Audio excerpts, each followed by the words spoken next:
ጉዳዩ ኦፊሻሊ የተጀመረ ቀን የኢትዮጵያ አየር ኃይል አቅሙ ይታወቃል። የኢትዮጵያ ሕዝብ ኩራት ነው። አስተማማኝ አየር ኃይል አለ። 200 አየር ኃይል አለ። ድሮ እኔ ስመጣ ወደ ስልጣን አንድ ሄሊኮፕተር ነበረች፣ ቢጫ ሄሊኮፕተር ነበረች እያለ ሲቀልድበት የኢትዮጵያ አየር ኃይል 200 አለ የሚለው 200ን ያሳየናል። አሁን እግረኛ ላይ ማለት ሲቪል ላይ አደርገውም እያልኩኝ አይደለም። ሲቪል ላይ ምን ችግር አለ? ሲቪል ላይ ትበታለሁ። ወታደር ላይ ግን ያኔ ነው የምትተያየው ማለት ነው። አየር ኃይላችን ማለት መምታት ብቻ አይደለም መከላከልም ነው። አየር ኃይል አለኝ የምትለው መከላከል ከቻልክ ነው። አዲስ አበባን ካዳንክ፣ ቦሌን ካዳንክ፣ 4 ኪሎን ካዳንክ፣ ደብረ ዘይትን ካዳንክ፣ ጅማን ካዳንክ፣ ይሄ ባህር ዳርን ካዳንክ፣ ይሄንን ነው አየር ኃይሉ ነው እያልኩኝ፣ ሲቪል አይደለም ያልኩኝ። የባህር ዳር አየር ኃይሉን ካዳንከው፣ ቢሾፍቱ አየር ኃይልን ካዳንከው ነው። እና 4 ኪሎ ራሱን ካዳንከው፣ ራሱ አንተ ያለበት መኝታ ቤትም ካዳንክ ነው አየር ኃይል አለኝ የምትለው እንጂ ሄደ ቦምብ ወረውረ መምጣት አይደለም። ቦምብ ሊወረውር የመጣን ካዳንከው ነው። እንዳይወረወር ካከሸፍከው አየር ኃይል አለኝ ትላለህ። በተረፈ ይሄ የኢትዮጵያ ሰራዊት ያለ ድሮን የማይንቀሳቀስ ነው። ኧረ እባካችሁ አየር ኃይል ድሮን አምጡልን ከበደን እኮ ነው የሚለው መከላከያ። የማይረሳ ነው። ፋኖ ጭምር ፋኖ ሲቀጠቅጠው ድሮን ላኩልኝ ነው የሚለው መከላከያ። የኢትዮጵያ ሰራዊት ያለ ድሮን አይንቀሳቀስም። በድሮን ሲመታ ደግሞ አይቶ አያውቅም የኢትዮጵያ ሰራዊት። ቲዲኤፍ በድሮን ሲመታ አይቷል። ኢቨን ሪሰንትሊ አማራ ፋኖ 3 ዓመት ከምናምን እየተመታ ነው፣ ያውቋል። ኦላ ያውቋል በድሮን መመታት። ብቸኛ የማያውቀው የኢትዮጵያ ሰራዊት የብልጽግና ሰራዊት ብቻ ነው። በቅርቡ ያውቋል ፔኑ ማለት ነው። አብይ ጦርነቱ የጀመረ ቀን ማለት ይሄ እግረኛ የጀመረ ጦርነት የጀመረ ማለት እግረኛ ሲጀምር ነው እግረኛ ጦርነት የጀመረ የሚባለው እንጂ በድሮን እየተማታ ነው። የሚችለው ነገር እያደረገ ነው። እግረኛ ጀመረ ሲባል ግን ጦርነት ጀመረ የሚባል ይሻል በእግረኛ ጦርነት ሲጀመር ነው። እና በዚህም በግብረ መልስ ሲኖር ሪስፖንስ ያደርጉ ነው ያኔ እና እግረኛ ሳይንቀሳቀስ የተሸነፈ ነው። በስነ አእምሮ የተገፈፈ ነው፣ የተበላ ነው፣ የተመታ ነው። ኦልሬዲ ማለት በቃ ምንም ዲሞራላይዝድ የሆነ ነው። አንዳንድ ቪዲዮዎች አስደግፈን እንመጣበታለን ብዬ ብዙም ሀተት አላበዛም። እዚህ ላይ ተመልካቾች የታየ የሚባል ታየ አሳፍረናቸዋል የሚለው ታየ ፕሬዚደንቱንም ቀን ሲደርስ መጠጊያ ፍለጋ ከሚሸሹ ሰዎች የኢትዮጵያ ባለስልጣናት አንዱ ይሄ ነው። ቀን ሲደርስ የኢትዮጵያ ሰዓቱ ሲደርስ ማለት ነው። ሰዓቱ ሲደርስ ጣሊያን ኤምባሲ ነው የሚሄደው፣ ፈረንሳይ ኤምባሲ ነው የሚሸሸገው። አናቅም ግን ወደ ኤምባሲ ከሚሄዱ ሰዎች አንደኛው ይሄ ነው። እኔ አልጠራጠርም። ኤምባሲ መጠለያ ፈልጎ አስጠጉኝ ከሚሉት ውስጥ አንዱ ነው። ጣሊያን ኤምባሲ እንዲህ ሁሉም ይቀበላል ወይ ነው ጥያቄው። ጣሊያን ኤምባሲ ጌታቸው ሊቀበለው ይችላል። ጌታቸው ያለው አማራጭ አሁን ቀደም ብዬ አማራጭ ብልጽግና አካባቢ ያለው አማራጭ 4 ነው 5 ኢንፋክት። አንደኛው ማሸነፍ ነው። ኤርትራን ማሸነፍ፣ ትግራይን ማሸነፍ፣ በቃ አማራን ማሸነፍ፣ ኦላን ማሸነፍ፣ በሙሉ ማሸነፍ ነው ያለው አማራጭ። ይችላል ወይ አይችልም ደግሞ እንደምታውቁት ነው። ይችላል በየት በኩል አሁን የጠቀስኳቸው ኃይሎች በሙሉ ከኦላ በስተቀር የጠቀስኳቸው ኃይሎች በሙሉ ትግራይ ላይ የዘመቱ ናቸው። የኤርትራ ኃይል ትግራይ ዘምቷል። ይሄ የጠቀስኳቸው ፋኖ ወደ ትግራይ ዘምቷል። ይሄ የጠቀስኩት ብልጽግና ወደ ትግራይ ዘምቷል። ተጨማሪ ከሞቃዲሾ አምጥቷል። ኤርትራ ሲሰለጥኖ የነበረው የሞቃዲሾ ሰራዊት አምጥቷል። በሙሉ እነዚህ ሰራዊት እና አንድ ትግራይን ፉልስቶፕ ያላትን ትግራይን አሸንፏል እንዴ? አላሸንፍም። አሁን ተገላቢጦሽ ነው። አሁን ታሪክ እናስታውስ። መንግስቱ ኃይለማርያም ወደዛ ከሄደ በኋላ ወደ ዚምባብዌ ከሄደ በኋላ ተተክቶ የነበረው ሌፍተናንት ጀነራል ተስፋዬ ገብረ ኪዳን ነው። የምታውቁት ነው አይደል? ተስፋዬ ገብረ ኪዳን ነው። ፍስሐ ደስታን ተክቶ ነበር የተወሰነ ጊዜ እና ወዴት ነው የገባው? ጣሊያን ኤምባሲ ነው የገባው ሌፍተናንት ጀነራል ተስፋዬ ገብረ ኪዳንና አብሮ ገብቶ የነበረው ብርሃኑ ባዬ ጋር ነው። ብርሃኑ ባዬ የዘመቻ ኃላፊ ነበር። የደርግ ዘመቻ መምሪያ ኃላፊ ነበር። ብዙ ምክትል ጠቅላይ ሚኒስትርም ነበር አይደል? ብርሃኑ ባዬ ምክትል ጠቅላይ ሚኒስትርም ነበር። ነበሩ ነበር። ያው ትላልቅ ሰዎች እነዚህ ዝም ብለን ነው አንተ የምንላቸው።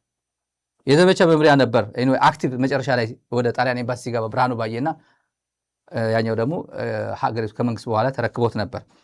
እንዴት ነው የሞቱት እነዚህ? የት ነው የሞቱት? ተስፋዬ የት ነው የሞተው? ጣሊያን ኤምባሲ ነው የሞተው። ተስፋዬ ገብረ ኪዳን ለፍታ ጀራዱ ጣሊያን ኤምባሲ እንዴት ሞተ? በጥይት አልሞተም። እንዴት? በቦክስ ከብርሃኑ ባየ ጋር ተጣልቶ አንድ እስር ቤት፣ እንደ እስር ቤት በሉት ጣሊያን ኤምባሲ እንደዚሁ ያው እንደ ሬፊጂ ሰጣቸው፣ አሳይለም ሰጥቷቸው እዛው ነበር የሚኖሩት። ቤት ተከራይቶ ነበር፣ ቤት ግቢ ውስጥ ነበር የሚኖሩት። የኤምባሲው ግቢ ተጣሉ። አንተ እኮ እንደዚህ፣ አንተ እኮ እንደዚህ ያረከኛ እንደዚህ። እዛው በቦክስ ሲለ ብርሃኑ ባየ ጀነራል ተስፋዬ ገብረ ኪዳንን በቦክስ ሲመታው ጠረጴዛ ላይ ነበር። ተስፋዬ በቦክስ ሲመታ ጠረጴዛ ላይ ነበር። ከጠረጴዛ ወድቆ መስተዋት አጠገቡ የነበረ መስተዋት ነው የሚባለው መጽሐፍ ወጥቷል አይደል? በሱ ቤተሰብ እንዴት እንደሞተ መስተዋት መታው። የመስተዋቱ ስብርባሪ ከጠረጴዛ ሲወድቅ ጭንቅላቱ መታው። የመስተዋቱ ስብርባሪ ጭንቅላቱ መታው። በደም ወዲያው ህይወቱ አለፈ። ተስፋዬ ገብረ ኪዳን እንደዛ ተጣልቶ ነው። በተፈጥሮ ህመም በምናምን ነው አላለም። በመጽሐፍ ወጥቷል። ራሳቸው እዛው የነበሩ የዓይን እማኞች የጻፉት ነው። የነዚህ መጨረሻ ቃሊቲ ቢሞት ይሻለዋል ወይስ ጣሊያን ኤምባሲ መሞቱ? ምንድን ነው ልዩነቱ? ቃሊቲ ሄደው እነዚህ ሰዎች ቃሊቲ ፈርተው ጣሊያን ኤምባሲ ነው የገቡት። ጣሊያን ኤምባሲ እስር ቤት ነው። እንዲያውም እዛኛው ይሻላቸዋል። ቤተሰብ እየመጣ ያያቸዋል ምናምን። በቃ አሁን መጨረሻ አካባቢ እኮ ላላ በጣም ዘና ብለው ነበር የሚኖሩት እኮ ዘና ብለው። እኔ ሄጃለሁ፣ በአንድ ወቅት ሄጃለሁ ከፓትርያርኩ አቡነ ጳውሎስ ጋር ሄጃለሁ። እኔ ተስፋዬ ወልደ ስላሴ የሚባል ለመጀመሪያ ጊዜ በዓይኔ ያየሁት እሱ ነው። ያኔን ያወቅኩት አይቼዋለሁ። እሳቸው ሄዶ ውለታ ውለውላቸው ነበር። ድሮ አሾልኮ በቦሌ አድርጎ ወደ ግብፅ ልኳቸዋል። የኢትዮጵያ ያኔ የነበሩት አቡነ ተክለ ሃይማኖት የሚባል ፓትርያርክ በድሏቸው ከእስር ቤት አቡነ ጳውሎስ ታስረው ከወጡ በኋላ እኔ መጥቼ አልሾምህም፣ ጳጳስ ሆነህ አታገለግልም ብለው ወንጀለኛ ነህ ብሏቸው ተስፋዬ ገብረ ኪዳን ተስፋዬ ወልደ ስላሴ ወንጀለኛ ነህ እያለኝ ነው ፓትርያርኩና ወይ መልሰህ እሰረኝ ወይ ወደ ቤተክርስቲያን ልመለስ ሲሉ እሳቸው በደብዳቤ ጽፎ አቢዙ አድርጓቸዋል። ፓትርያርኩ አቡነ ተክለ ሃይማኖት ዛን ሰዓት ነበር። ከዛ መጨረሻ ላይ አስወጣኝ፣ ለምን አታስወጣኝም ብለው ለምነው አሾልቆ መንግስት ኃይለማርያም ሳይሰማ በቦሌ ነው ያስወጣቸው። በቦሌ እችን ታክል ሻንጣ ይዤ ነው የወጣሁት ነው ያሉ። እኔ አለ ሚዲያ ላይ ፋና ኤፍኤም ላይ ኢንተርቪው አላቸው። የእሳቸው ኢንተርቪው ያደርጉታል እና እየሄዱ ያዩት ነበር፣ ይጎበኙት ነበር። መለስ ጋር ሄደው እየለምኑ ነበር፣ ፍታቸው፣ በቃ ይበቃቸዋል እያሉ ይለምኑት ነበር። በቃ ይበቃቸዋል፣ በቃ ታስሯል እና ተቀጥቷል። ሄደው ሎቢ አድርገው በመጨረሻ ላይ የእንትኑ ፕሮሰስ የተጀመረው እሳቸው የጀመሩት ነው። ይሄ ወደ ምንድን ነው እያልኩኝ ያለሁት? እነዚህ ሰዎች አሁን ይሄ የክሪሚናል ጋንግስተር ግሩፕ ጻድቃን በሉት ጌታቸው በሉት ይሄን ሁሉ አሁን አብይ ጋር ተኮልኩሎ ያለው ጭምር አሁን ይሄ አዳዲሶቹ ወንጀለኞች ጭምር መጨረሻቸው ወይ አሸንፎ ትግራይ መግባት ነው እነሱ ውሽ የሚያደርጉትና ሌትም ቀንም ሶል ማጀት የሚባለው መጠጥ ቤትም የትም ሄዱ ሲቅሙም ሲያጨሱ ሲጠጡ የሚናገሩት ይሄንን ነው፣ መግባት ነው። ሁለተኛ ነገሩ አይሳካ ሲል አብይ ከፈቀደ በቦሌ መሸሽ ነው። ሶስተኛ ቦሌ አትወጣም ብሎ ቦሌ አጋጣሚ ደግሞ ኤርትራም ግሪን ዋርኒንግ ልትሰጥ ትችላለች። ማንኛውም በረራ ወደ ኢትዮጵያ በረራ እንዳታደርጉ፣ በኢትዮጵያ የትኛውም ኤርፖርት እመታለሁ ካለች ኤርትራ ሙሉ በሙሉ ይቋረጣል፣ በረራ ይቋረጣል ሙሉ በሙሉ። አሁን ድሮን ዝም ብሎ ቃል አይደለም። ድሮን ዝም ብሎ ሄዶ ከፈለግ ድሬዳዋ ከፈለግ ጅግጅጋ በተባታበት እድል ማአት ነው። ስለዚህ ማስጠንቀቂያ ከሰጠች አለቀ። ወይ ሱዳን ከሰጠች ማስጠንቀቂያ ቆመ ማለት ነው። ስለዚህ ቦሌ የመቆም እድሉ ሰፊ ነው። ቦሌ ከቆመ ምንድን ነው? በሞተር ሳይክል በሞያሌ መሸሽ ነው። ሳሞራ ደላላ ቀጥሮ ነበር። ደላላ ይዞ በቃ ዲል አድርጎ 100 ሚሊዮን ገንዘብ ሰጥቶ ሊወጣ ነበር። ደብረ እንትን የደረሰ ጊዜ ትዴፍ ደብረ ብርሃን አካባቢ ሲቃረብ ደላላ ተገናኝቶ ነበር። የሚወስዱት የሚሸኙት ወደ ኬንያ ሊያጠፉት ማለት ነው። አብይ በቦሌ ስለማያስወጣው እኛ እኮ ስንት ነገር እኮ ነው አፍነን የያዝነው እኮ እዚህ ጋር ስንት ጉድ አለው እኮ። ሰው ይመስላቸዋል እንደ ጀራ አሁን እንዲያርጉ አንድ ጥርሱን ወደፊት አስቀድሞ በቃ እንደዚህ ሆኖ እነዚህ እኮ ጦርነት አይችልም እኮ ምናምን ሲል ነገር እንደ ጀግና ነው የሚለው ይሄ ቦቅቧቃ ሊፈረጥጥ አንድ ቀን ሲቀረው ነው ትንሽ 2 ቀን ትዲፍ ደብረ ብርሃን ቢቆይ ይሄድ ነበር። ደላላ ቃጥሮ ገንዘብ ካፍሎ ገንዘብ በልቷል።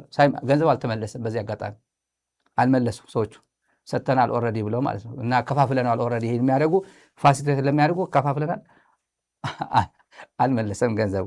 እነዚህ ሰዎች ይሄን የምንለው ወንጀለኞቹ አሁን ምንም አይደረግም ምንም አያጋጥም ብለው ለሚናገሩት ከነ ተስፋዬ ገብረ ኪዳን ከነ ብርሃኑ ባዬ ትልልቅ ሰዎች የነበሩ በደርግ ጊዜ መጨረሻ ላይ ጣሊያን ኤምባሲ ያስገባን ያሉት መጨረሻ ላይ እዛው ነው በቦክስ ነው የተጋደሉት። ጀነራል የሚያክል በቦክስ መጥቶ ከጠረጴዛ ወድቆ የመስተዋቱን የግድግዳ መስተዋት አካባቢ ነበር እሱ ተሰብሮ የመስተዋት ስብርባሪ ነው ጭንቅላቱ ላይ ሲወድቅ መቶት የሞተ ዶክመንትን በመጽሐፍ ዶክመንትን ነው የማወራው።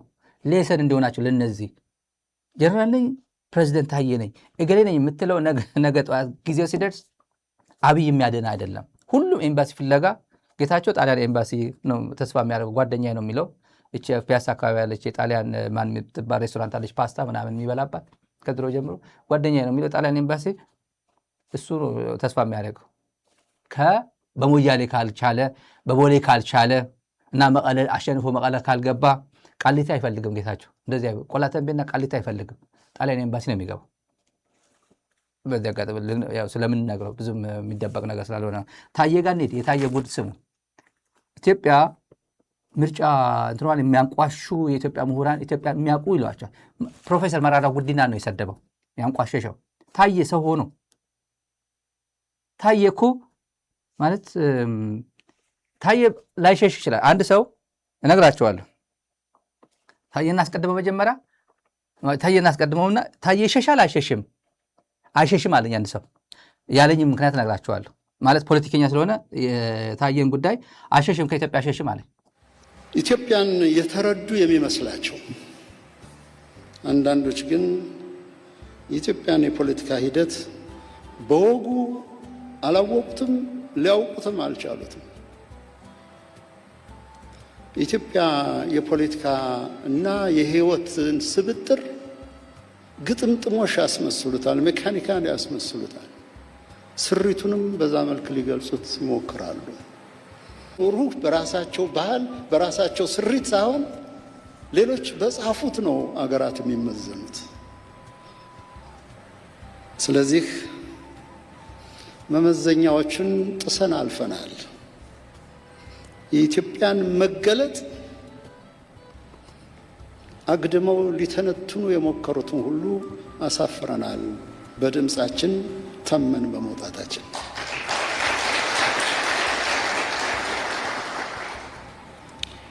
ለኛ ምርጫ ኢትዮጵያ የምትደላደልበት ሰላማችን የሚጸናበት እንጂ አንዳንድ የዓለም አቀፍ ሚዲያዎች እንደነገሩን ንትርክን ለመጫር አይደለም፣ ግጭትን ለማባባስ አይደለም። በሚሊዮኖች የተሰለፍ ነው። ልዩ የሆኑ ኢትዮጵያዊ መለኪያዎች እንዳሉን ማወቅም ተገቢ ነው። እየተዛተባቸው እየተተኮሰባቸው እየመረጡ አስመራጩንም ጠብቀው የዘለቁ ትጉና ብርቱ ናቸው። ይሄ ሰው ተመልካቾች፣ ይሄ ሰው ኢንትረስቲንግ ፓርት እኔ በጣም የአይን ምስክር የነገረኝ ድሮ አቶ ስዩም መስፍን ሚኒስትር የውጭ ጉዳይ ሚኒስትር ሆኖ ይሄ ዳይሬክተር ምናምን የአውሮፓ ጉዳዮች የአፍሪካ ጉዳዮች ምናምን ዳይሬክተር የሚባል ነው የነበረው። ወደ መጨረሻ አካባቢ ሚኒስትር ዴኤታ ምናምን አድርጎት ነበር። ወደ መጨረሻ አካባቢ በዶክተር ቴድሮስ ሲሆን በአቶ ስዩም መስፍን በአንደኛው ወደ ግብፅ ከመሄዱ በፊት ይመስለኛል። እና ኤንዌይ ምክትል ሆኖ በመጨረሻ አካባቢ በጊዞ ዓመት በዓል ላይ በጊዞ ሄደ ስዩም ጋር አምባሳደር ስዩም ጋር በጊዞ ሄደ። ጊፍት አይነት ስጦታ አይነት ማለት ነው። አተ ምንድን ይሄ ያለው የአይን ምስክር ነው። የሚካድ አይደለም። ዝም ብሎ እሱ ታየም አይክደውም። ምንድን ነው ይሄ ሲለው እንዲሁ የዓመት በዓል እኮ ነው ምናምን በዚህ ንግግሩ ማለት ነው እየተቅለሰለሰ ምናምን እንዲሁ የዓመት በዓል እኮ ነው ታየ የኔ ደሞዝ ይበልጣል ያንተ ደሞዝ ነው ያለው። ደግሜዋል። ከዚህ በፊት ተናግረው አምና ይሆን ምናምን ተናግሬያታለሁ ጉዳይ የኔ ደሞዝ ነው የሚበልጠው ያንተ ደሞዝ ነው። እኔ ነኝ ለአንተ በግ ምገዛለህ ወይስ አንተ ለእኔ በግ ምትገዛልኝ አለ። ማን ነው በደሞዝ የሚበልጠው አለ። እኔ ሚኒስትር ነኝ፣ አንተ ዳይሬክተር እንትን የማን ደሞዝ ነው የሚበልጠው? እንዴት ነው? ይዘህ ሂድ ነው ያለው። ይዘህ ሂድ። በጉን እየጎተተ ወደ መኪናው ጭኖ ተመለሰ። ቀጣፊ ነው፣ አስመሳይ ነው ይሄ ሰው። ያው ያልኳችሁ ፖለቲከኛ የነገረኝ ታየ ከኢትዮጵያ ማን ይቀራል? ኢትዮጵያ ምድር ላይ ብልጽግና ሲወድቅ በቅርቡ ነው ሲወድቅ ማን ይቀራል ኢትዮጵያ ምድር ላይ ይሆናል ስለው ታየ ይቀራል አለኝ። እንዴት ስለው ከሁሉም ጋር ተግባብቶ መኖር ይችላል። ከሁሉም ጋር ተግባብቶ መኖር ይችላል። ድሮ ኢህአፓ ነበር አለኝ።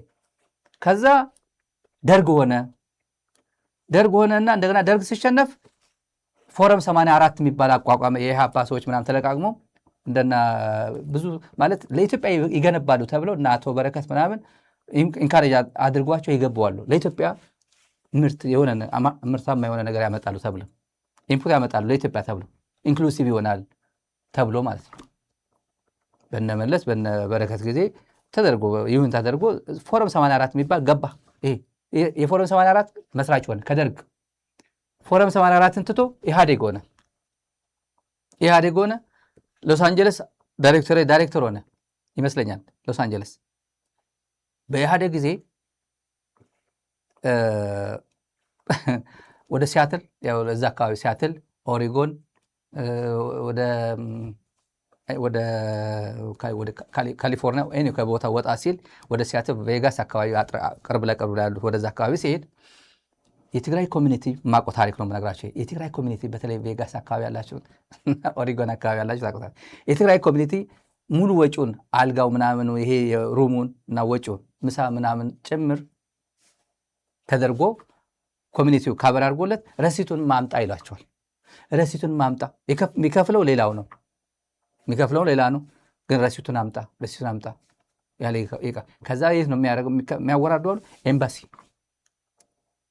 ኤምባሲ ነው ያሉ። አላደረኩም ብሎ ይንገራል። በሆነ አጋጣሚ ያው ፕሬዚደንት ይሄ ነገር ያደርጋል ወይ አያደርግም? ያኔ ፕሬዚደንት አልነበረም። በጣም ይሄ የኒውዮርክ ሰው ብዙ ሰው ያወቀው በኒውዮርክ ጊዜ ማይ ማዘር ኢዝ ፍሮም ወልቃይት ምናምን ያለ እና ቲፒኤልኤፍ በቃ እዚህ አካባቢ ምናምን ብሎ ኤርትራ ትግራይ ውስጥ የለችም በፍጹም የኤርትራ ሰራዊት የሚባል ዜድድን ኢንተር ኢትዮጵያ ምናምን እያለ ዲፈንስ ያደረግ ያኔ ነው ብዙ ሰው ያወቀው።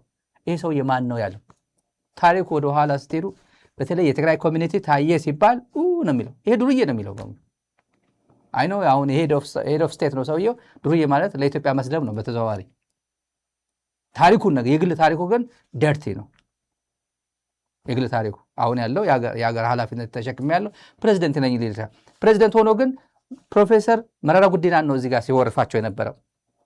ፕሮፌሰር ይሄ ስለ ምርጫ የኢትዮጵያ ስታንዳርድ አለን፣ የኢትዮጵያ ምርጫ ዲሞክራሲያዊ ነው፣ ሁሉም መጥቶ መረጠ፣ ዓለም በሙሉ አሳፈርናቸው ነው ያለው። ዓለም በሙሉ አሳፈርናቸው። አርስታችንም ገርሞን አርስታቸው ዛሬ ቀደም ብዬ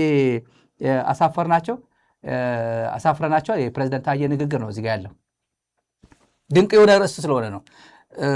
ግን የኢትዮጵያ ምርጫ ምን ነበር ካል እስቲ የተወሰነ ተመልካቾች አስመልክቶ አንዳንድ ግለሰቦችን ዘና ዜና አነጋግሯቸዋል። እንደሚከተለው ይቀርባል። አቤት ምርጫ ምርጫማ እንደዚህ ነው። መረጥኩ እኮ እኔ አሁን ሞቼ ነበር። ይኸው እንደምታይ ነው ተገንዤ አብቅቶ ትዝ ሲለኝ ለካ ምርጫው ነበር። ድንግጥ ብዬ ነው ነፍስ የዘራሁት። እንዴ ሳልመርጥም አልሞትም። እየሮጥኩኝ ሄድኩት ወደ ምርጫ ቦርድ ምርጫ ጣቢያ እየሮጥኩኝ። እንደውም እዛ በችኮላ ስገባ ሰልፍ ላይ ያሉትን ሰዎች ገፋፍቻቸው ስገባ እንዴ ፋዘር ተረጋጉ፣ ምንድን ነው ሊሞቱ ነው እንዴ አሉኝ። አሁን ሞት ነው ግን አሁን አልሞትም መርጬ ነው ሞት አልኩኝ። ቀጥታ ከሬሳ ሳጥን ቀጥታ ነው ምርጫ ሳጥን ውስጥ ያልኩት። እውነቴን ነው የምልህ ልሞትልህ እንዴ ይኸውልህ የኔን ድንኳን የተጠቀሙ ምርጫ ቦርድ በቃ ከዚህ በላይ ምን ልበልህ? እንግዲህ ምን ልበል? ከዚህ በላይ ምን ደስ የሚል ነገር አለ እንዴ? ለእኔ እምባ ሊሰጥ የመጣው ነው ድምፅ የሰጠው። በቃ ኮሮጆን እኮ ገልብጠ እንዲህ ብትደፋው እኮ ወረቀት ትንሽ ነው የምታገኘው፣ አብዛኛው እምባ ነው። ከዚህ በላይ ምን ደስ የሚል ነገር አለ? ከዚህ በላይ አለ እንዴ ሌላ ነገር? እኔ በጣም ነው ደስ ያለኝ በጣም እውነቴን ነው የምልህ። ይኸው ያለፈውን አምፖል ነው አምፖል መርጫለሁ። ያው መብራት ነው አሁንም ያው ስንዴ ነው የመረጥኩት። ያው ምግብ ነው እንግዲህ መብራትና ምግብ ነው የመረጥኩት ማለት ነው። ከዚህ ምን ትማራላችሁ መሰላችሁ? የሰው ልጅ ሁልጊዜ መምረጥ ያለበት ቤቱ የማያገኘውን ነገር ነው። ተመልካቾች የሰው ልጅ መምረጥ ያለበት ቤቱን የማያገኘው ነገር ነው። ቤቱን ማግኘት በቃ እና የመረጥኩት አምፖል ነው፣ መብራት የለም፣ ያው ስንዴ እንትን ነው፣ ምግብ የለም እና ቤት ውስጥ የሌለኝ ነገር ድሃ ማያቀርብልኝ እሱና የመረጥኩት በጣም ክላሲክ የሆነ እንትን ነው። እንግዲህ በእውነት የተገነዘ ሰው ከመቃብር ወጥቶ ነው የመረጠው። እንደምታዩት አፍንጫው ምናምን የተገነዘ ሰው ማለት ነው። ይሄ በጣም ሊትሬቸሩ እና የአርት ችሎታው ልጁ በጣም ግሩም ነው። ታዬ አጽቀሥላሴ የሚያደንቀው ይህንን ነው። ከመቃብር ተነስቶ ሁላ ገና ሊቀበር ተገንዞ ገዛ እና ቆይ ይህንማ ምርጫ ሳልሳተፍማ አውጡኝ ብሎ ከሳጥን ወጥቶ ወደ ምርጫ ሳጥን ከሬሳ ሳጥን ወጥቶ ወደ ምርጫ ሳጥን የገባ ነው። ይሄ ድምፅ እንዴ ጥርስ የሌለው ሁለት እጅ የሌለው መረጠን። አባቷን ቀብራ መርጣ ሄደች። ድምፄ የግድ ነው ብላ አባቷን ቀብራ የልጃቸው ሬሳ ሰሜን ሸዋ ደግሞ የልጃቸውን ሬሳ አስቀምጠው ቤት ሄደው ድምፅ ሰጥተው መጡ እና ወረፋ ደግሞ ቶሎ ሬሳ አላቸው ቤት ቶሎ አስገቧቸው፣ አስቀድሟቸው፣ ቅድሚያ ተሰጣቸው ብሎ ቅድሚያ ተሰጣቸው ይላል። ዜና እኮ ይሰማል። በእውነት ይሄ አገር በ8 ዓመት ውስጥ ሰው ስልጣን ላይ ሲመጣ ማህበረሰባዊ የሆነ እሴቶች የምንላቸው ቫሊዩስ፣ የህዝብ ኢንቴግሪቲ፣ አጠቃላይ ኖርም እንዴት እንደሚበላሽ የብልጽግና መንግስት ያለፉት 8 ዓመታት መገምገም ነው። ይሄ ይደረጋል ወይ? ምን አይነት መንግስቱ ነው የመጣ? ምን አይነት ሰዎች ነው ይዘው የመጣው? እንከፍ ነው በሙሉ የእንከፍ ስብስብ ነው። ሰራዊቱ ምን ይላል? የኢትዮጵያ ወታደር እና ትንሽ ቀደም ብዬ ነገርኳችሁ። ትንሽ ኮንክሉዥኑ ሳነግራችሁ ይሄ ሰውዬ አይወጣም፣ ከኢትዮጵያ አይወጣም። ምክንያቱም ይችላል፣ ከሁሉም ጋር መኖር ይችላል ያለ ኢህአፓ ነበር ታየ። ከዛ ደርግ ሆነ፣ ፎረም 84 ሆነ፣ ኢህአዴግ ሆነ፣ ብልጽግና ሆነ። አሁን የሚቀጥለው ጋር የሚቀጥላ ችግር የለበትም ነው። ብላክቦርድ እንደ ዲሲው ገጣባ ሀብታሙ አያሌው ሲጫወተው የሰነበተው ብላክቦርድ እያጠፉ ሁሉም ይጫወትበት ነው። እና ሳምበዴ መጥቶ እኔ እኮ አለው እኔ እኮ ዝም ብዬ እኮ ነው ከአብይ ጋር የነበርኩት እኮ ጌታዬ አለው ብሎ በግ የሚያቀብለው ደግሞ ላቀብል የሚል ደግሞ ይመጣል። በጊዜው እየጎተተ ለመሄድ ማለት ነው። መልእክት አለን፣ አንድ ወሳኝ መልእክት። ህዝቡ የሚፈልገው አሁንም ቢሆን ሰላም ነው የሚፈልገው። ህዝቡ ጦርነት አይፈልግም። እናንተ ስልጣን ለማራዘም ስትሉ ጦርነት የሚታውጁ መሪዎች ጥንቃቄ አድርጉ። ያለውን ችግር በሰላማዊ መንገድ መፍታት ነው። ህዝቡ ካሁን በኋላ በሰላም መኖር ብቻ ነው የሚፈልገው። በአገሪቷ ላይ ጦርነት የሚያውጅ መሪ ሳይሆን እሱ ተልእኮ ያለ ሰይጣን ነው። ለምን እናቶች ያለቅሳሉ? ለምን ህፃናት ይሞታል? ለምን ንብረት ይፈርሳል? ለምን ሰው ይቸገራል? ለምን ይሰደዳል? ለምን ይለምናል? ከቤት ወጥቶ ጎዳና መለመን ደስ ይለዋል እንዴ? እንግዲህ ሰው ከቤት ወጥቶ ጎዳና ላይ ነው የሚለምን። ጦርነት ካለ የሞተም ይሞታል፣ የቀራም ለማኝ ነው የሚሆን። ልማት አይኖርም፣ ተስፋ አይኖርም። ስለዚህም ቅድሚያ ለማንም ሰው ለሰላም ነው ቅድሚያ መስጠት። ይሄም ለሰላም ነው ቅድሚያ መስጠት ያለበት። ይሄ ስለ ጦርነት ብቻ ምንም ኃላፊነት የማይሰማው ብልጽግናን ገልጾታል። መከላከያ ሰራዊት ነው፣ አክቲቭ ነው፣ ዩኒፎርሙን ግጥም አድርጎ ነው። ጦርነት ማቆም አለበት፣ ለሰላም ቅድሚያ ስጥ። ምን አይነት መንግስት ነው? ከጦርነት ሌላ ምንም ማቅ ይሄ መንግስት አይደለም የሚባለው። የሰው መፈናቀል ግድ የማይሰጠው ሰምታችኋል። የኢትዮጵያ ወታደር ያውቋል የገጠመው ችግር። የአማራ ክልል ጊዜ የለንም፣ አንዳንዱ በጣም እንትን እያለን ነው እንጂ እየታየ ያለው ሙርከኛ መቼም ስፍር ቁጥር የለውም። የምታዩት ነው። ሶሻል ሚዲያ ላይ ይለቁታል እነሱ የሚነግሩን። በተለይ አንዳንዶቹ ሶሻል ሚዲያ ላይ ፋኖ እንደዚህ አድርገን እንትን አደረግ ነው ተቆጣጠር ነው ሲል ነበር። አንድ ፖፑላር ፌስቡክ ላይ የማውቀው ልጅ ነው ሲሆን እንደ አጋጣሚ እንዴት ደጋግሞ ወደ እኔ ፌስቡክ ይመጣል። ማረኩት ባለፉ። ከዛስ ተሳስተን ነው በቃ ሚስ አንደርስታንድ አድርገናቸው እኮ ነው እንደዚህ አድርጋቸው እኮ በቃ መጥቶ በሙሉ ከተበሉ በኋላ እሱ መጨረሻ ላይ በህይወት ተረፈ። ከዛ ልጆቹ ደግሞ የትናንትና ወታደር የዛሬ ወታደር እያሉ ያቀራብሩታል። እጅ ከሰጠ በኋላ የሚናዘዘው ኑዛዜ ማለት ነው። ይሄ አብይ አህመድ እግረኛ ጀምሮ ወደ ፉል ፍሌጅ ጦርነት ሲጀመር የኢትዮጵያ መከላከያ ሰራዊት ማን እንደሚማርክ ማወቅ አለብን። ቲዲኤፍ ነው የሚማርክ፣ የኤርትራ ሰራዊት ነው የሚማርክ፣ የአማራ ፋኖ ነው የሚማርክ፣ ወረና ብሊስ ሞሮ ነው የሚማርክ፣ የአዲስ አበባ ህዝብ ነው የሚማርክ። የአዲስ አበባ ህዝብ ይማርካል እኮ ራሱ ይዛል እኮ አንቆ ይዛል። በዛን ሰዓት እንደ ደርግ ጊዜ መሳሪያ እየሸጡ የደርግ ጊዜ ወታደሮች እኮ የዋሆች ነበሩ። ክላሽ ሽጠው ምግብ ስጡኝ እያሉ ክላሽ ሽጠው እኮ በ10 ብር መሳፈሪያ አውቶቡስ መሳፈሪያ አድርጎት ነበር ክላሽ እኮ። አሁን ክላሽ አይገዛም፣ አንተን ነው የሚይዝ። አንተ ወታደር ብልጽግና ሰራዊት ና ማንቆርትን ይዞ ነው ራሱ ህዝብ ነው የሚፋረድ፣ ህዝቡ ነው የሚፋረድ። ይሄ ቀላል ሰው አሁን አዲስ አበባ ጎርደድ የምትለው ዩኒፎርም አድርገህ ሌሊት አዲስ አበባ ያለችበት ሁኔታ ታውቁታላችሁ። ማንም ምናምን አስቁመው ምናምን እያሉ እንደዚህ የሚያደርግ በየእንትኑ አስፋልቱ ያሉት እሱ አታደርገውም። ያኔ አታደርገውም። ጉዳዩ ሁኔታ ሲፈጠር አዲስ አበባ የሚጀምረው ወጣቱ አዲስ አበባ ህዝብ ወጣት ነው የሚጀምረው። የሚበላ እሱም የነገ ሰው ይበላል። ምን ለዛ ነው ወደ የታየ ጉዳይ ማስታወሻ ልስጣችሁ። አለቅላቂ ከሁሉም ጋር የሚመቸው ሰው እንደሆነ ልናገር ፈልጌ 19 ሚሊዮን የኢትዮጵያ ህዝብ የተሳተፈበት ህገ መንግስት ስናረቅ አርቃቂ ኮሚሽን ነበር። እሱ የአርቃቂ የኢትዮጵያ ህገ መንግስት አርቃቂ ነው። ቶፕ ከሚባሉት ከነ ክፍሌ ወዳጆ ጋር ይሰራ ነበር። የኢትዮጵያ ህገ መንግስት አባት ናቸው የሚባሉት ክፍሌ ወዳጆ የመለስ ወዳጅ ነበር። መለስ በጣም የሚያከብራቸው ሰው ነበሩ። ክፍሌ ወዳጆ እኔ የተማርኩበት ሴንተር ፎር ሂውማን ራይትስ ኤፍቢ ያለው በሳቸው ስም የተሰየመ ነው። ማስተርስ ፕሮግራም እና ፒኤችዲ ፕሮግራም ይሰጠው ክፍሌ ወዳጁ ትምህርት ቤት ከአንቀጽ 1 እስከ 44 ያለው ሰብአዊና ዲሞክራሲያዊ መብቶችን አርቅቆ ጨርሰው ያስረከቡ ሰው ናቸው። በጣም ሄቪ ዌት እንትን ናቸው። ኢትዮጵያዊ ጠንካራ በህይወት የሉም። ከሳቸው ጋር ያረቀቀ ነው። ያኔ በኢህአዴግ ጊዜ ኢትዮጵያ ቴሌቪዥን ሆኖ ይህን ህገ መንግስት እያለ ሲያደንቀው ነበር።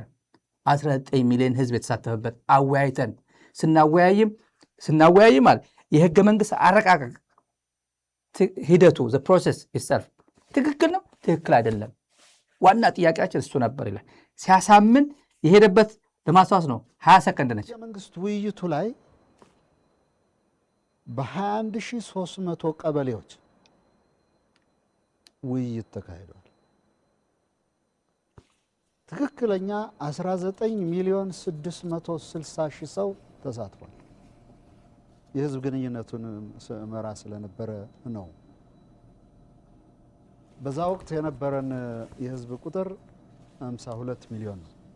እንዲህ አይነት በነገራችን ላይ ለህዝብ ጥያቄ ከቀረቡት የመጀመሪያው ጥያቄ የህገ መንግስት ኮሚሽን አረቃቀቅ ትክክል ነው አይደለም ፍረዱን የሚል ነው ጥያቄው። የመጀመሪያው ጥያቄ ሳጭበረብር ነው። ይሄ ተመልካቾች የመጀመሪያ ጥያቄ እንግዲህ ይሄ እንደዚህ ሲል የነበረ ዋና የሁሉም አገልጋይ የሁሉም ተመሳስሎ የመኖር ችሎታ ያለው ከፈለገ ኢህአፓ፣ ከፈለገ ደርግ፣ ከፈለገ ፎረም 84፣ ከፈለገ ኢህአዴግ፣ ከፈለገ ብልጽግና የሚቀጥለው ደግሞ ይሆናል። ከፈለገ የሚቀጥለው ዘመነ ካሴ ይሆናል። ችግር የለበትም። ወይ ጃልመሮ ይሆናል፣ ወይ ደብረጽዮን ይሆናል፣ ወይ ተዛምበድ ይሆናል። ችግር የለም። እና ወይ ሐጂ ኢብራሂም ይሆናል፣ ወይ የጉሙዝ ይሆናል። ጥርጥር የለውም። ወይ ጋምቤላ፣ ወይ አዲስ አበባ ይሆናል። ያው የማይቀር ጉዳይ ስለሆነ የምናገረው ይሄ ምንም የሚደበቅ ነገር የለውም። የሚደበቅ ነገር የለም። ከአብይ በኋላ መቼም ከቻይና አያስመጡም። ኢትዮጵያውያን ከቻይና መሪ አያስመጡም እኮ ከቻይና ወይ ከአፍጋኒስታን፣ ከናይጄሪያ፣ ከቡርኪና ፋሶ አያመጡም። ከኢትዮጵያዊ ነው።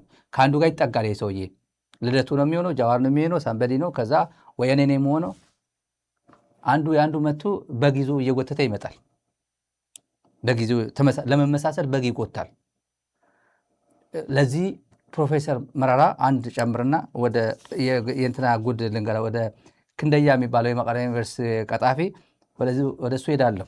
የሚሰራው ፖለቲካ የሚሰሩት ያው ሰውየው አይረባም፣ ግን ኢንቴንሽናቸው የመንግስት ኢንቴንሽን ስለምናውቀው ነው።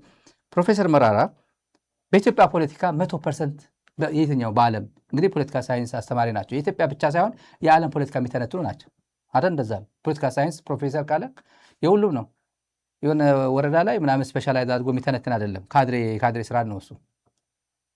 እና 100% ስምምነት ይከብዳል በኢትዮጵያ ፖለቲካ። በጣም ዳይቨርስ ነው የኢትዮጵያ ፖለቲካ። ግን አብዛኛው መሰረታዊ ፒላርስ በሚባሉ ናሽናል ጉዳይ ላይ ቢስማሙ የኢትዮጵያ ኃይሎች ደስ ይለኛል አሉ። አብዛኛው ኃይሎች የሚስማሙበት ወሳኝ የሚባሉ ነገሮች ቢኖራቸው። አሁን ግን የቱ ጋር ነው?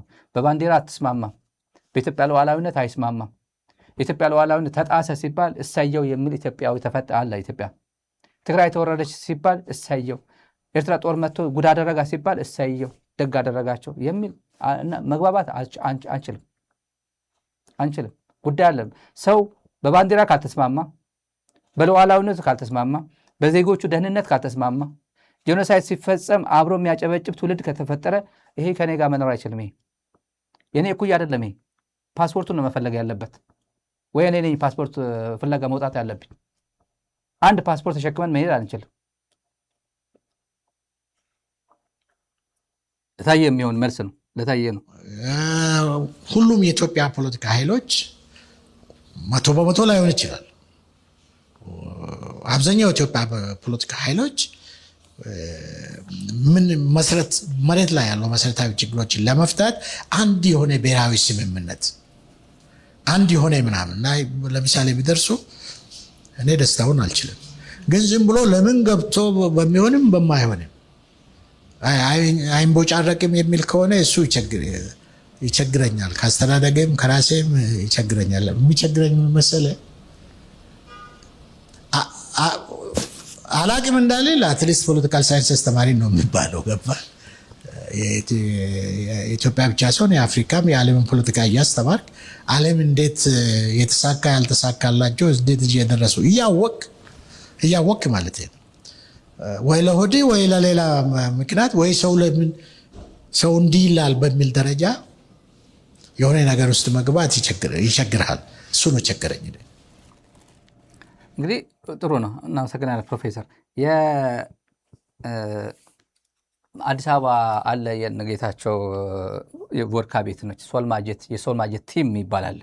የሶልማጀት ቲሙ ይታወቃል። አስተላለፉ ምናምን ይታወቃል። እግር ኳስ እየጀመረ ስለሆነ ዘግቼ እንትን አደርግላችኋለሁ። እግር ኳስ የምትከታተሉ ክንደያ የሚባለው የመቀሌ ዩኒቨርሲቲ ሰውዬ የሶልማጀት አባል ነው። ዝም ብሎ ምንም በቃ የሶልማጀት አባል ነው። እንትን የለው በቃ ምሳ በልቶ እዛ ታገኙታላችሁ። ደፋዓዮ ነው የሚላቸው። ደፋዓዮ ማለት ክፈለው ነው። በልቶ ጠጥቶ ከምና ክፈለው፣ መጨረሻ ላይ ክፈለው። ዝም ብሎ አጠገብ ያለው የሆነ ሳንበዴ ይከፍሏል። ስንት ወጪ ስንት እንደበላ አይታወቅም። ማለት ይወረዱ ናቸው እነዚህ። ስክሪን ላይ ተሞሻሽረው ይመጣሉ ደህና ሰው ለመምሰል። ህዝባቸውን ክደው ይሄዱ። ትግራይ ከተራ አክቲቪስት እስከ ፕሮፌሰር ነኝ የሚል ነው ከድቷት የሄደው ወደ ብልጽግና ለገንዘብ ብሎ። መቀሌ ዩኒቨርሲቲን ቅርጥፍጥፍ ሲያደርግ የነበረ አዳሚ መቀሌ ዩኒቨርሲቲ ያልተገነባ ህንፃ ተገንብቷል ብሎ የተገነባ ማለት ምንም የሌለ ሂሳብ የሚያወራርድ ዩኒቨርሲቲ እኮ ነው።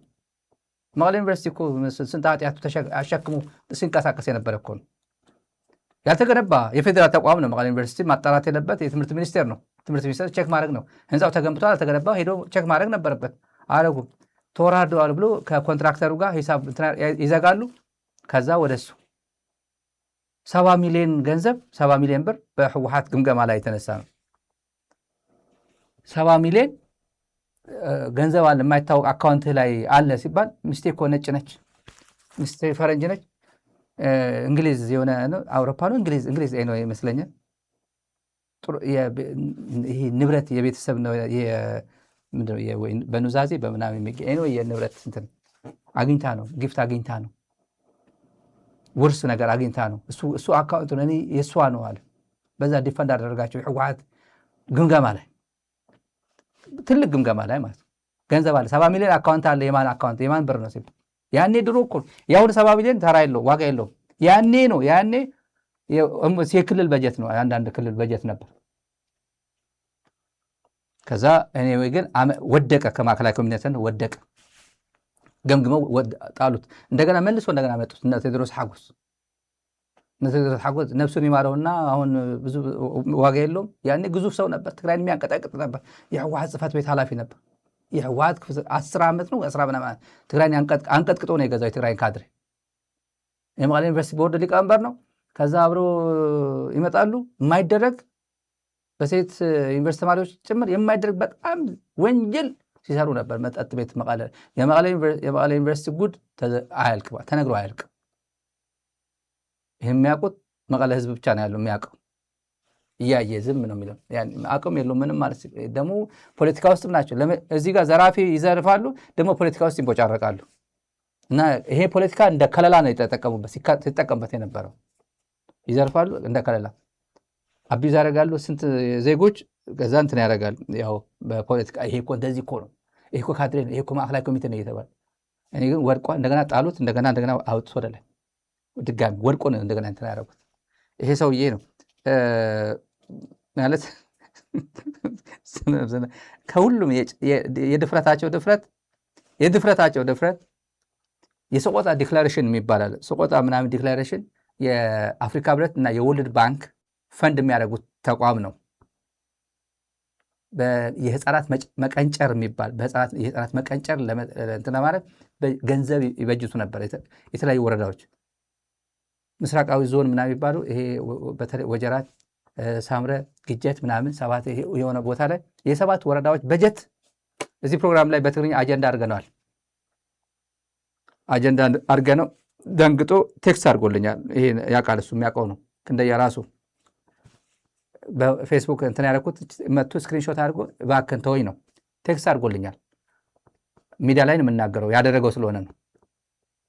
ፌስቡክ ላይ ጽፌው ስክሪንሾት አድርጎ ላክልኝ ወደ እኔ ተመልሶ። የኔ ጻፍኩት ተመልሶ ወደ እኔ ላክልኝ። ትርጉሜ የኔ ይገባኛል። ከዛ ወዲያው ትንሽ እንዳየሁት አወቀና ድሊት አደረጋት። እንደዚህ ታረጋት። 1 ሚሊዮን ለወረዳዎች የተሰጠ የህፃናት መቀንጨር የሰቆጣ ዲክላሬሽን እንትን ከትግራይ ጤና ቢሮ ኃላፊ ነበር ንርኤ ነው ዶክተር ንርኤ ምናምን የሚባል ልጅ አብረው ተባብረው በወረዳዎች የተላከ ገንዘብ የህፃናት ቅንጨራ ለመከላከል የወጣ የወርልድ ባንክና የምናምን ገንዘብ ቅርጥፍ አደረጉት። ወዴት ነው ያደረጉት? መጀመሪያ ከክልሉ ወደ ወረዳ ይውጣ ተባለ። ሲስተሙ ሲሰሩ ወረዳዎች ደግሞ ወደ አፋር ኃይሎች በሚል ይውጣ ተባለ። የሰባት ወረዳ 7 ሚሊዮን ብር አምና ነው ይሄ። አሁን አዲስ አበባ ሄዶ እሱ ይሄን ፋሲሊቴት አደረገው። እሱ የመቀለ ልጆች ተጠቅሞ እሱን አዲስ አበባ ሸሽቶ ከሄደ በኋላ እንደዚህ ያደርጉ ነበር። ይሄ ብልግና ነው። ብልግና ማለት 7 ሚሊዮን አዲስ አበባ ያሉት ባለሀብቶችን እየዘረፉ ምን እንደሚቀበሉ እናውቃቸዋለን። ስምረት አዋጣ፣ ሐራ መሬት አዋጣ። እኛ ስልጣን ካዝን በኋላ አዲስ አበባ ከትግራይ እንሄዳለን፣ ከዛ በኋላ እንደዚህ እናደርግሃለን፣ ቢዝነስ እንከፍትልሃለን፣ ኢንቨስትመንት እንከፍትልሃለን እያሉ የሚዘርፉት አለ። ስምረት ቤት የማይደረግ ነገር የለም። ይሄ ሰው አንደኛው በእንግሊዝኛ መጣ። ለምን አንተ ቁጭ ብለህ ልትበላ ነው ተብሎ ሂድና በእንግሊዝኛ ሂድና ትግራይ ጦርነት አያስፈልጋትም ብለህ ሂድና ስራ አሉት። በእውነት ፕሮፌሰር ነው ይሄ፣ የኢትዮጵያ ፕሮፌሰር ነው። የቻይና ፕሮፌሰር ይችላሉ እንግሊዝኛ ከዚህ ከኢትዮጵያዊ ፕሮፌሰር። የቻይና ፕሮፌሰር ማለት ስፔሻላይዝ የሚያደርጉት በቻይንኛ ነው ምናምን እስከ ፒኤችዲ ምናምን ይሄዳል፣ በቻይንኛ ነው። ከዛ ግን እንግሊዝኛ ላይ ብዙ አይደሉም የቻይና ፕሮፌሰሮች። ቻይና በቋንቋቸው ፕራውድ ስለሆኑ። የኢትዮጵያ ፕሮፌሰር ግን በእንግሊዝኛ ነው የተማረው። በአብዛኛው በእንግሊዝኛ ነው የተማረው። ከዛ ምንድን ነው ታዩታላችሁ። ይሄ የኢትዮጵያ ፕሮፌሰር በእውነት እንዴት ነው የተጎዱት በቋንቋ የምትሉት በዚህ ነው። ይሄን ስታዩ ነው ትግራይ ካንት አፎርድ ወር ምናምን ይላል። ምንድን ነው አፎርድ? ጦርነትን አፎርድ የሚያደርግ ማህበረሰብ በኢትዮጵያ ብቻ ሳይሆን በዓለም አለ። ጦርነት ይገባዋል፣ መሸከም ይችላል። ይሄ ጦርነት ቢገባ ኢትዮጵያ አሁን አፎርድ ታደርጋለች ለጦርነት? የጉራጌ ህዝብ ለጦርነት ይገባሃል፣ አሁን ብትገባ ችግር የለውም የሚባል አለ? ጦርነት መርጠህ ነው የምትገባበት? አማራ ህዝብ መርጦ ነው አሁን እየተቀጠቀጠ ያለው ነው። ትግራይ መርጣ ነው 2 ዓመት ሙሉ የተወረደችው። ትግራይ መርጣ ነው መጣውልሽ ወይ አሁን መጣውልሽ እያለ በድሮን እየተመታ ያለው የትግራይ ወጣት በድሮን ሸራሮን መጥቶ እንደነ ገብሩ የመሳሰሉ የገዳይ ስብስብ። ገብሩ ገዳይ ነው፣ አስገዳይም ገዳይም ነው። ስለዚህ የአሜሪካ ህግ እንዴት እንደሚያያቸው ያውቃሉ እነሱ። ይህን ስንት ታሪካቸው ተሸፍኖ እዚህ እንደሚኖሩ ያውቃሉ። እነዚህ ሸራሮ ወደዚህ ሲሄድ እኮ ነው አርሚ ወደዚህ ሲንቀሳቀስ እኮ ነው የተመታው እያሉ የሚተነትኑት። እዚህ ሸራሮ ትመታለህ፣ መቀለ ያለውን አትመታም፣ አላማጣ ያለውን አትመታም፣ ሰቆጣ ፊት ለፊት ከኢትዮጵያ ሰራዊት ጋር እንደዚህ ተወጥሮ ያለው እሱን አትንኩት፣ ሌላ አካባቢ ግን ካለ ምቱ የሚል በዚህ ጀስቲፋይ የሚደረግ ትንታኔ የሚሰጡ ናቸው። እና ትግራይ ዋናው የትግራይ ወጣት ሆይ እንዳትታገል ይሏታል። ምን የኢትዮጵያ ወታደር ግን ግባ ነው። ለምን እንዲያሸንፉ፣ ለምን ወደ ጣሊያን ኤምባሲ እጅ እንዳይሰጡ፣ ለምን በቦሌ እንዳይሸሹ፣ ለምን በሞያሌ እንዳይሸሹ፣ ለምን ቃሊት እንዳይገቡ። ያላቸው አማራጭ ማሸነፍ ስለሆነ ነው። ያላቸው ትግራይ ያላት አማራጭ ማሸነፍ ነው። ደግሞ ምግበኛ ያላችሁ ምንድን ነው? ደግሞ እናሸንፋለን ያላቸው እነዚህ ልቅምቃሚ ትግራይ መጥቶ የሚታያቸው የመቀሌ ዩኒቨርሲቲ ተማሪዎችን ማባለግ ነው የሚታያቸው። በየመጠጥ ቤቱ ኔውሮሎጂ እየተባለች የትኛዋ ትሻለ ያቺ ባዮሎጂ ዲፓርትመንቷ ትምጣለ ይባባላሉ። ያቺ አምጧ ባዮሎጂ ዲፓርትመንቷን አምጣ ቃል አለ። እኔ ሚዲያ ላይ ስለማይመቸኝ ያቺ ባዮሎጂ ዲፓርትመንቷን አምጣ ሲባል የትኛዋ የድሬዳዋ ልጅ እሷ እኮ ግራጁዌት አደረገች ሄደች እኮ ዘንድሮ ይላል። ሄደች እኮ ግራጁዌት አድርጋ ሄደች እኮ ይላሉ። ይሄ ሚዲያ ላይ አንዳንድ በዝርዝር እንዳልሄድበት ዲስፕሊኑ ስለሚያደርገን ነው። እና አቶ ክንደያ እንበለው፣ ፕሮፌሰር ክንደያ እንበለው፣ ዶክተር ክንደያ፣ ኢንጂነር ክንደያ እንበለው አሁን ይዞት የመጣው እንግሊዝኛው እና ይሄ ፖለቲካቸው ማለት ትግራይ ለዓለም አቀፍ ህብረተሰብ ኤምባሲዎች ስሙልኝ፣ ይሄ እኮ የህወሓት ሰው የነበረ ነው እና እንደዚህ እያላቸው ነው ይላቸዋል። We cannot afford war because the war has devastated the region. We know what was the consequence. The recent propaganda is to bring Western Tigray back, but I don't think we can bring Western Tigray back by fighting. Because and I think that enough should be enough. And as far as I'm concerned, also I'll meet with the federal government, whatever difference you have, and then make your case forward. What's the aim of Tsumdo, really? Who is the mastermind of this? I think there will be Egypt, there will be Eritrea, parts of Sudan, and maybe others. But I think Tsumdo is more propagated by our old friends and the Eritreans, because so we all should strongly condemn such kind of unholy alliance, because the federation and people there have also constitutional rights to be protected, and it should not continue like this. The international community should also call a spade a spade. Recently, His Excellency Olusegun Obasanjo was in Mekelle. I don't want to say the details of his trial, but they are trying to make news as if they are being considered as big partners, and then they will negotiate for another in a third party country, and etc. Because they won't show to the international community that they have a legitimate reason. ይሄ የኮሪያን እንግሊሽ፣ የቻይኒዝ እንግሊሽ፣ ኢንዶኔዥያን እንግሊሽ ምናምን ነው ይሄ እና እንትናን ደግሞ እንዴት ብሎ ቲፒኤልኤፍን ኢንጌጅ ያደርጋል እንደ ትልቅ አርጎ ነው ኦባሳንጆ እንደ ትልቅ ፓርትነር ሄዶ እንዴት ብሎ ያነጋግራቸዋል ይላል።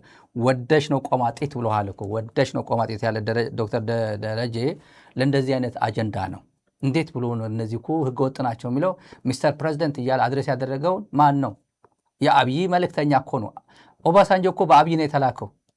ኦባሳንጆ አብይ ሳይፈቅድለት ወደ ትግራይ ሄዳል? አይሄድም። ማንኛው አምባሳደር በቦሌ ሲሄድ ከውጭ ጉዳይ ሚኒስቴር ክሊራንስ ተሰጥቶት ነው የሚሄደው። ህግ ነው ይሄ። ወደ ኢትዮጵያ የሆነ ቦታ ሄዳሉ ሲል ክሊራንስ ይሰጣል። ውጭ ጉዳይ ሚኒስቴር ክሊራንስ ይሰጣቸዋል ለአምባሳደሮች፣ ለኤምባሲ እንትኖች፣ ሰራተኞች እንኳን ለወደ ትግራይ ደግሞ ሌላ ነው። እና ሰውየው ግን ምስኪን ስለ ጽምዶ ዋት ዘ ኤም ኦፍ ጽምዶ ይለዋል ጋዜጠኛው። ጽምዶ እንግሊዝኛ የለውም። ጽምዶ እንግሊዝኛ አይደለም። ጽምዶ ጥማድ በለው። ዋት ዘ ኤም ኦፍ ጥማድ በለው በአማርኛ ደግሞ ከፈለግ። ጽምዶ በቃ ቃል በቃል የለው። ጽምዶ በቃ ኤንጌጅመንት ማለት ነው። ኤንጌጅመንት ምንድን ነው? ኤንጌጅመንት ደግሞ ቀለል አረግ። ጽምዶ ቋንቋው ለየት ይላል። አንዳንዴ ቃል በቃል አይገኝለትም ትርጉም። ኤንጌጅመንት ፎር ፒስ ጽምዶ ነው የሚባለው። ጽምዶ ለሰላም ምናምን ተገናኘ ሲባል እንደዛ ዋዜማው ጽምዶ እና ይሄ የወንድሞቻችን የኦልድ ቀድሞ ወንድሞቻችን ናቸው ፕሮፓጌት የሚያደርጉት ይላል። የጽምዶ አባት ማን ነው? who is the father of ጽምዶ? ጠይቀኝ ነኝ። ሌላው ወደ ግብፅ ነው ወደ አፍጋኒስታን ነው አትወሰደው ጉዳዩ እና እችን ፕሮፓጋንዳ ለመስራት ነው የመጣው። we should call a spade ይላል። ያው ስፔድ ማድረግ አለብህ። ጄኖሳይደርን በዛው ጄኖሳይደር በሉት። አብይ ጄኖሳይደር ነው። የጄኖሳይደር በእውነት የብርሃኑ ነጋ አማካሪ ነው። አማካሪ ፕሮፌሰር ለፕሮፌሰር ሲያማክር ብርሃኑ ነጋ አማካሪ በትግራይ ፕሮፌሰር ቀለልኩ አይደለም፣ እድለኛ እኮ ነው። ረግጦ ጫማው ላይ ረግጦ እኮ ነው የሚጫወትበት እኮ። አብይ የተጫወተባቸው አንደኛው ይሄ ነው። ይሄ አንደኛው ቲኤምኤች የሚያመሰግነው ይሄ የመጀመሪያ ቆላተንቤን ጉያ ላይ የተመታችው እሳት ቃጠሎ እየተቃጠለች ሚጓዝ የተመታች ጊዜ እኔ የማረሳው ከጉያ ሄዶ በሰቆጣ አካባቢ ቅርብ መሰለኝ ቀርጾ ማን እንደሰጠው አላቅም። ላይ ብያለሁ። ቲኤምኤች ወቅታዊ ነው እያቀረብኩ ላይ ብያለሁ። ወደ ዋትስአፕ አረጋት ቪዲዮ አልመጣች ገና እየተቃጠለች። ያው ብዙ ሰው ይሄን ፕሮግራም የሚከታተል ያውቋል። ላይቭ እኔ ያልያዝኩትም ከዛ ሳየው ሚግ እየተቃጠለች ነው። ወደ ቴክኒሻናችን ላኩት። ያኔ ኮቪድ ነው፣ ስቱዲዮ ውስጥ ቴክኒሻን የለንም በዛን ሰዓት። ወደ ቴክኒሻን ላኩት። ገና አየር ላይ ያለ ገና በቃ በትግርኛ ሃል ነው የሚለው ዝም ብሎ ቃጠሎ እየተቃጠለች ላከል ወዳ አስተላለፍ ነው። አየር ላይ ያሳየ ነው። ገና ላይቭ እያለው የላከልኝ ክንደያ ነው የላከልኝ። ያኔ ማለት ያኔ ቲኤምኤች አይረሳውም። ዛራ ሚዲያ ሳይሆን ያኔ ቲኤምኤች እንደ ተቋም ነው የምናገረው። ያኔ አረሳውም። ቲኤምኤች ውለታ ዋለለት እና ትልቅ ዜና ያኔ እሳት እንደዚህ ምንም አሽከ ቲኤምኤች እያሉ ታጋዮቹ ቪዲዮ አለ የተቀረጹት። ያኔ ቪዲዮ ላኩልን። ክንደያ ነው የላከልን ያኔ እና ውለታ አለው ይሄ ቲኤምኤች። ያኔ ቢያንስ በዛን ሰዓት ብዙ ሰው ሞራል አነቃቅቷል፣ አስደስቷል። የዛች ሚግ መቃጠል ትልቅ ኒውስ ሆነ በዛ ሰዓት። በጣም ብዙ ሚዲያዎቹ አጀንዳ አደረጉት። አንድ ጉዳይ አለ የመጨረሻ የብልጽግና አገልጋዮች ማናት ይች የብልጽግና ኮሚኒኬሽን አባሏ? ይሄ እንትኗን ዝም ብላ ፖስቸሯን አካሏን እያሳየች ያው እንደ ቢዝነስ የምታደርገው ማለት ፕሮፓጋንዳ አይደለም። ፕሮፓጋንዳ በፊዚካል አፒራንስ ምናምን አይሰራም። ሁለት አገልግሎት የምትሰጥ ሴትዮ ኮሚኒኬሽን ያደርጓታል። ምህረት የላቸውም። ይሄ ብልጽግና የሚባል ምህረት የለውም። ጻድቅ ነው ብልጽግና መደገፍ ጽድቅ ነው ያለችው። ጽድቅ ምን ማለት? ሰው እንዴት ነው የሚጸድቀው? ጽድቅ ብልጽግና እንደግፈው ጽድቅ ነው ያለችው። ማናት የምትባለዋ? ከጅማ የመጣች አብይ አህመድ ከጅማ የመጣት ነውረኛ የጅማ ዩኒቨርሲቲ ባሏን ልጅ ሴት ልጇን እዛ አሳቅፋ ሲንግል ነኝ እያለች አብይ ጋር የምትውለው ሴትዮ አብነት ነው። ብልጽግና መደገፍ ጽድቅ አይደለም፣ ወንጀል ነው። የእሷን ቋንቋ ልጠቀም ብዬ ነው። ፈዳላ ነው ፈዲላ ይባሏል። ወንጀል ነው ይሄ። ብልጽግና መደገፍ ወንጀል ነው። ፖለቲካ ፓርቲ አይደለም፣ ብልጽግና አይደለም። የግለሰብ ዝም ብሎ ለመግደል ህዝቦችን ለመግደል ለማጥፋት በግለሰብ ደረጃ ዝም ብሎ ተላ ፒኤልሲ ነው። የአብይ ፒኤልሲ ነው ብልጽግና፣ ፖለቲካ ፓርቲ አይደለም። አብይ ጠፋ ማለት ብልጽግና ጠፋ ማለት ነው። ከዛ በኋላ እኔ መጣው ብሎ ይሄ አደም ፋራህ የሚባለው እኔ መጣው ተተካው ምክትል ነኝ እኮ ልውሰድ ብሎ የሚመጣበት አይደለም። ሰው የለውም። ከአብይ በኋላ ብልጽግና የሚባል የለውም። ዲዞልቭ ነው የሚደረግ ወዲያው። ስለዚህ እንደዚህ አይነት የወረደ ነገር ምሰሩ ይሄ ጦርነት አሁን ወታደሩ ያሳየዋቸው ወታደር ጦርነት አንፈልግም፣ ፖለቲካችሁን በራሳችሁ ፍቱ የሚሉ የኢትዮጵያ ወታደር ስክሪን ላይ ያያችሁት ትክክለኛ ኢትዮጵያ ወታደር ስቃዩ የሚያውቀው ያ ወታደር ነው። ፌስቡክ ላይ ፈዲል አይደለችም እንትኑ የምታውቀው መጨረሻ ላይ ይሄ ልጅ ነው። ይሄ ስክሪን ላይ ያለው ህዝቡ የሚፈልገው አሁንም ቢሆን ሰላም ነው የሚፈልገው። ይሄ ህዝቡ የሚለው ይሄ ነው የሚፈልገው። ይሄ ነው ትክክለኛ የኢትዮጵያ ወታደር። ጥያቄው ይሄ ነው።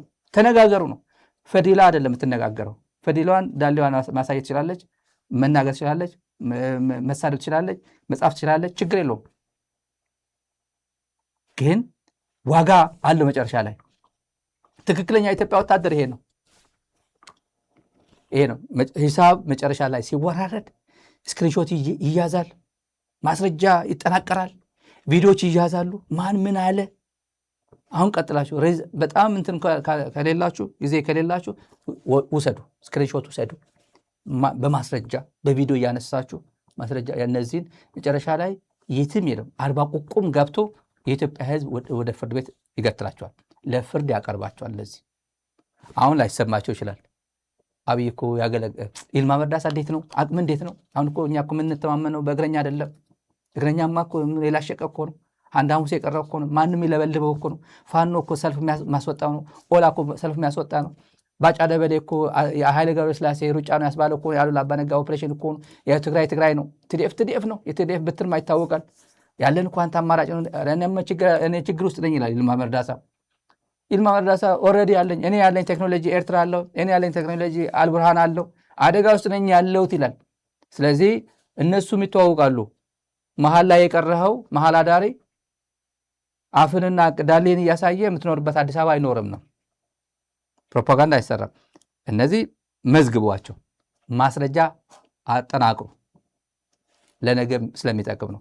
ፕሮግራማችን ተመልካቾች በዚህ እንቋጫለን። ለነበረን ቆይታ እጅግ እናመሰግናለን።